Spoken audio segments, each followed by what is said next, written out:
കൂലി മൂവി. ഈ സിനിമയെക്കുറിച്ച് പറയുന്നതിന് മുമ്പ് ഈ ചാനലിൽ ഞാനിടുന്ന രണ്ടാമത്തെ വീഡിയോ ആണ്. യൂട്യൂബ് എന്ന മഹാസമുദ്രത്തിലേക്ക് ആദ്യമായി കാലെടുത്ത് വയ്ക്കുന്ന എന്നെ ഈ ചാനൽ കാണുന്നവർ ദയവായി സബ്സ്ക്രൈബ് ചെയ്ത് ലൈക്ക്, ഷെയർ, കമൻറ്റ്സ് എന്നിവ ചെയ്ത് എന്നെ സപ്പോർട്ട് ചെയ്യുമെന്ന് പ്രതീക്ഷയോടെ ആരംഭിക്കട്ടെ. ഈ മൂവി ഒരു ആക്ഷൻ ത്രില്ലറാണ്. ഇതിൻ്റെ ഡയറക്ടർ എടുത്തു പറയേണ്ട ആവശ്യകതയില്ല, എല്ലാവർക്കും അറിയുന്ന പോലെ ലോകേഷ് കനകരാജ്. പ്രൊഡ്യൂസ് ചെയ്തിരിക്കുന്നത് കലാനിധി മാരൻ വിത്ത് സൺ പിക്ചേഴ്സ്. രജനികാന്ത്, നാഗാർജുന, ഉപേന്ദ്ര, സത്യരാജ്, അമീർ ഖാൻ, ശ്രുതി ഹാസൻ, പിന്നെ നമ്മുടെ പ്രിയപ്പെട്ട സൗബിൻ മച്ചാൻ എന്നിങ്ങനെ പോകുന്ന ഒരു നീണ്ട നിര. അതേപോലെ തന്നെയാണ് സപ്പോർട്ടിംഗ് റോളിൽ Rajitha Ram, Reeba Monica, junior MGR, Charlie, അങ്ങനെ പോകുന്നു അടുത്ത നിര. ഇത് മ്യൂസിക് ചെയ്തിരിക്കുന്നത് അനിരുദ്ധ്. ഇതിലാദ്യമേ എടുത്തു പറയേണ്ട ഒരു കാര്യം, ഗിരീഷ് ഗംഗാധരൻ, ഫിലോമിൻ രാജ് ഈ സിനിമയിൽ ചെയ്തു വെച്ചിരിക്കുന്ന സിനിമാറ്റോഗ്രാഫി അടിപൊളി. അപ്പോൾ നമുക്ക് സിനിമയിൽ കിടക്കാം. ഒരുപാട് പ്രതീക്ഷയോട് കൂടിയാണ് ഈ മൂവി കാണാൻ വേണ്ടി പോയത്. വിക്രം, ലിയോ എന്ന സിനിമകൾ മനസ്സിൽ വെച്ച് പോയി എനിക്ക് ഈ സിനിമ കണ്ടപ്പോൾ ഒരു 60% ഔട്ട്പുട്ട് മാത്രമേ കിട്ടിയുള്ളൂ.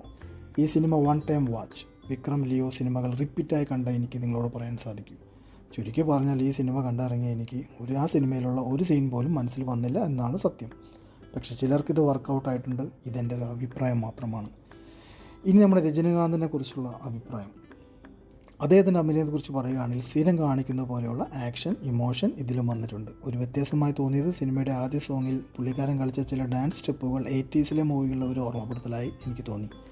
ഇനി സൗബിൻ മച്ചാനെ കുറിച്ച് പറയുകയാണെങ്കിൽ നല്ല അഭിനയമാണ് കാഴ്ചവെച്ചിട്ടുള്ളത്. എനിക്ക് തോന്നിയ ഒരു ചെറിയൊരു നെഗറ്റീവ്, സൗബിൻ സംസാരിക്കുമ്പോൾ ആ റോളിന് പറ്റിയ കട്ടിയുള്ള ഒരു ശബ്ദം ടെക്നിക്കിലൂടെ ആഡ് ചെയ്യാമായിരുന്നു എന്നൊരു കാര്യമാണ്. അതൊഴിച്ചാൽ മച്ചാൻ പൊളിച്ചിട്ടുണ്ട്. അതേപോലെ തന്നെ നാഗാർജുന, അദ്ദേഹം തൻ്റെ റോള് നല്ല മികവ് കാട്ടിയിട്ടുണ്ട്.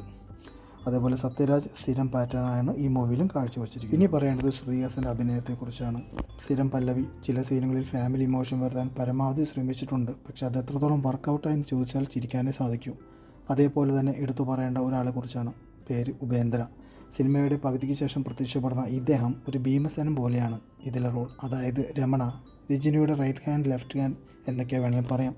സിനിമയുടെ ഫ്ലാഷ് ബാക്കിലാണ് ഈ മച്ചാൻ്റെ മെയിൻ റോൾ.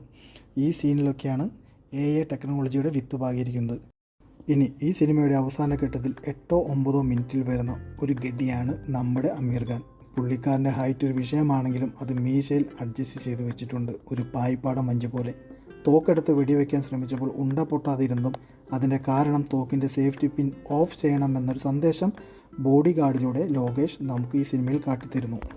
അതേപോലെ തന്നെ അനിരുദ്ധ് അദ്ദേഹത്തെ അറഞ്ചം പുറഞ്ചം മ്യൂസിക് ഇട്ട് ഒരു 2 ഇഞ്ച് വരെ ഉയർത്തിയിട്ടുണ്ട് എന്നൊരു കാര്യം കൂടി ഇതിൽ ഓർമ്മിപ്പിക്കട്ടെ. ഈ സിനിമ ഹാഫ് ടൈം വരെ വലിയ തരക്കേടില്ലാത്ത രീതിയിൽ പോയപ്പോൾ പകുതിക്ക് ശേഷം പൊളിക്കും എന്ന് വിചാരിച്ച് എനിക്ക് കാണേണ്ടി വന്നത് ഇത് എവിടെയെങ്കിലും എങ്ങനെയെങ്കിലും കൊണ്ടുപോയി ഒന്ന് ഇടിച്ച് നിർത്ത് എന്നൊരു ഇതാണ്. ഇനി ഈ മൂവിയിൽ മ്യൂസിക് ചെയ്തിരിക്കുന്ന അനിരുദ്ധ് മച്ചാനോട് എനിക്കൊന്നേ പറയാനുള്ളൂ, ഇനിയെങ്കിലും കോപ്പിയുടെയും റിപ്പീറ്റ് പാറ്റേൺ ഒഴിവാക്കുക. അപ്പോൾ ഇതൊക്കെ തന്നെയുള്ളൂ ഈ മൂവിയെക്കുറിച്ചുള്ള എൻ്റെ ചെറിയ അഭിപ്രായം. ഈ മൂവിക്ക് ഞാൻ കൊടുത്തിരിക്കുന്ന മാർക്ക് 10ൽ 6ആണ്. ഞാൻ എടുത്തു പറയട്ടെ, ഇതെൻ്റെ അഭിപ്രായം മാത്രമാണ്. ഇതിൽ നെഗറ്റീവും പോസിറ്റീവുമായ കാര്യങ്ങളുണ്ടാകാം. അത് നിങ്ങൾക്ക് താഴെയുള്ള കമൻറ്റ് ബോക്സിൽ കൂടി അഭിപ്രായം പ്രകടിപ്പിക്കാം. അപ്പോൾ ഈ വീഡിയോയും ഈ ചാനലും ഇഷ്ടമായെങ്കിൽ സബ്സ്ക്രൈബ് ചെയ്യുക, ലൈക്ക് ചെയ്യുക, ഷെയർ ചെയ്യുക, എന്നെ സപ്പോർട്ട് ചെയ്യുക. അടുത്ത വീഡിയോ കാണും വരെ സൈൻ ഓഫ്, നിങ്ങളുടെ സ്വന്തം ബേട്ട വിളിയൻ. Thank you.